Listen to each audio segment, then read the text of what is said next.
อะไร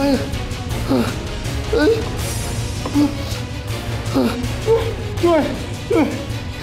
ด้วยใครก็ได้ช่วยกันด้วยช่วยกันดิใครอยู่ใครอยู่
กระผมไม่เคยลืมบุญคุณหลวง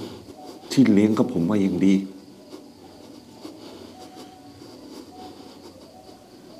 แต่บุญคุณก็ส่วนบุญคุณความแค้นก็ส่วนความแค้น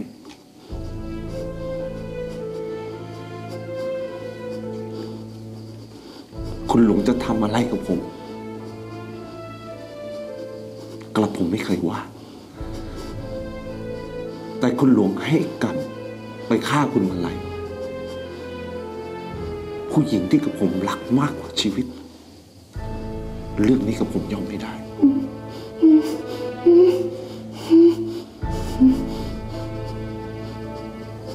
ในเมื่อคุณหลวงไม่ยอมปล่อยกระผมกับคุณมาลัยไปกระผมก็จะอยู่ดูแลคุณหลวงไปตลอดชีวิตเอง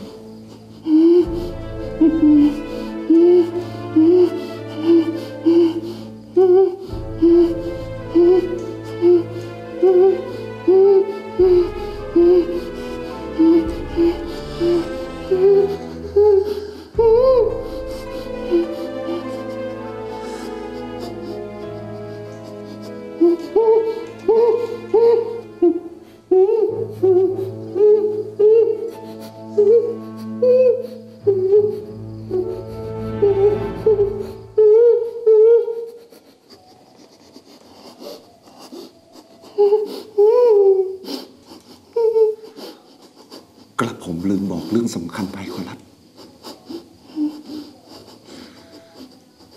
กระผมเป็นคนวางยาคุณหลวงเอง